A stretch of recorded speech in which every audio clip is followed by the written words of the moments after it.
Hi everyone and welcome back to my channel. So today we'll solve another interesting question on network theory. So today we'll touch upon the topic of resonance. So here I have been given a circuit. This circuit is one of the circuits and this is the other circuit. So in both the cases, like in one case, in the first question we have to find the amplitude of this current I. What will be the amplitude, because these are all sinusoid signals, and I hope you know what does amplitude mean. Amplitude means the peak value of a sinusoid or the cosinusoid signal. So whatever the signal I will get, I will have to convert it into sinusoid or cosinusoid, and I have to say the peak value of that. That is the amplitude.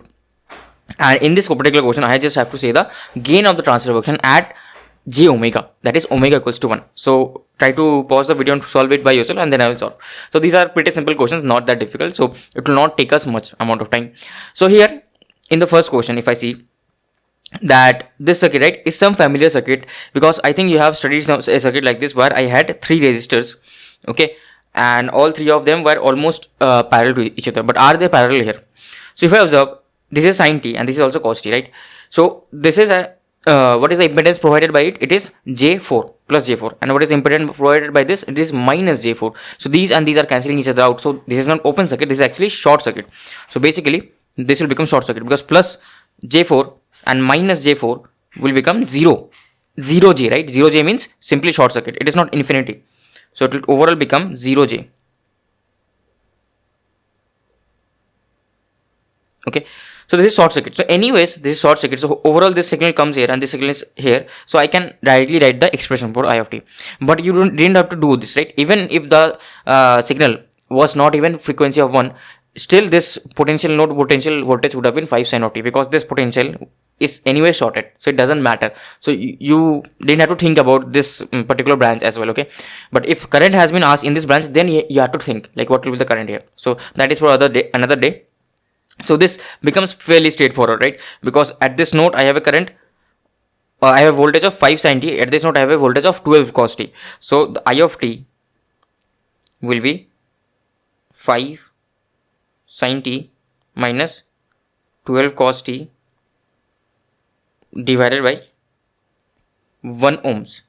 Okay, so it will be 5 sin t minus 12 cos t. Now here comes the most important part, because all these things you will do, but from here the calculations you will not be able to do, like, see, because your basics are weak. So you have to clear out your basics. So what you can do is always assume a reference. So I will assume my sin t as reference. So generally I do this whenever I forget the phase relationship between sin and cos. I generally draw this. So I know cos will be here and sin always lags cos by 90 degrees. So I'll draw this, right? Now my reference is sin t. My reference is sin t and I'm subtracting minus 12 cos t. So cos t minus 12 cos t will be somewhere here, right? So this will be something 5 sin t and this will be minus 12 cos t.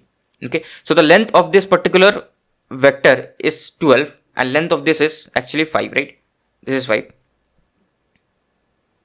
Okay, so obviously what will be the resultant? It will be it will follow the parallelogram law, or you can just directly find out the hypotenuse, because this is a right angle triangle, right? So the hypotenuse, this will be 13, right? 12 square plus 5 square whole under root is 13. Okay, now how to find out the angle? So I want to find out the angle with respect to this sin t, right? Because my reference is this sin t. So how do I find out the angle? So I need to find out this angle. So for this particular triangle, this is the base and this is the height. Height is how much? Height is 12 and base is 5. So I can simply do this calculation, right? So tan theta will be height upon base. Height is how much? Like altitude upon the base. So it will be 12 upon 5. So from here I can easily find out the theta. What will be theta? So theta will be simply, I will just do the tan inverse of this. It will be 12 upon 5 tan inverse, yeah, 67.38. So theta will be 67.38. Now do mind, this is in the clockwise direction, right? Clockwise direction. From the reference I'm moving in the clockwise direction, so it will be negative, minus. So overall my I of t, if they would have asked the expression, then you would have done some mistake. But amplitude I think you will be anyways be able to do, because that is a right angle triangle. So amplitude will be 13 only. So I of t will be actually 13 sin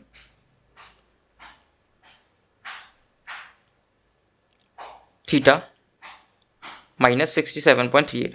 Now yes, I know that you can like solve using the sin A sin B formula, that you can do, sin A cos B formula, yeah, that you can do, but I wanted to teach you something new here. So what's the point to coming this video, right? That mathematical thing you can do, I know that, but this is something new. This will help you immensely in your examinations as well, gate examinations as well, and in your interviews as well. This sometimes this approach actually helps, because this approach is very helpful, the phasor approach basically. Okay, the next question is actually pretty simple. You have to find out the magnitude of the transfer function at h equals to j omega, h equals to j omega equals to 1, right? 180 per second.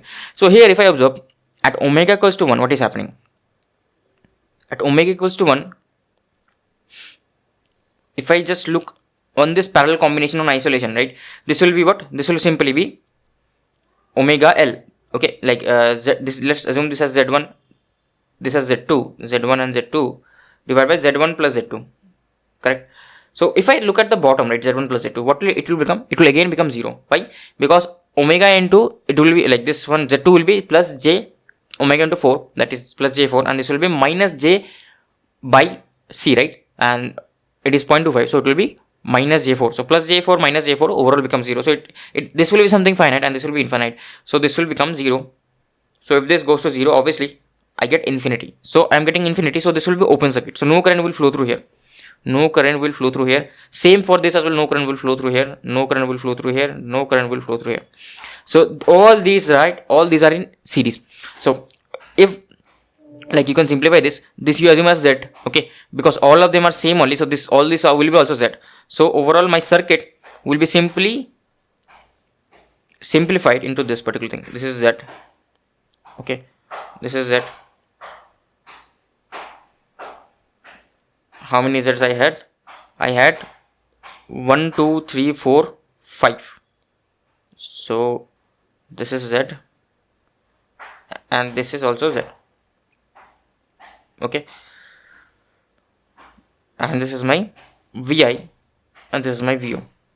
So now it's a simple voltage division, right? So what will happen? It will be Vo will be simply Z by 5Z into Vi. So it will be 0.2 into Vi, or Vo over Vi will be what? Vo over Vi, that is my magnitude of my h of j1 will simply be 1 by 5 or 0.2.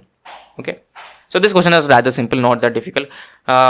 Just sometimes what will happen in the interview, right? You will be given a very, very big circuit.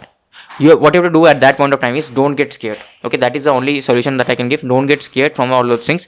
Just try to like use the basic fundamental principles and try to take hints from the interviewer. So it will be much easier for you to solve the question. Okay.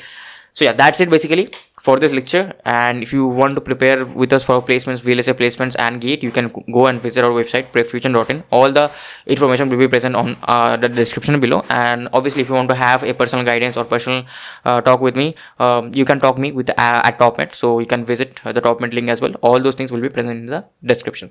Thank you for watching, and until then, happy learning.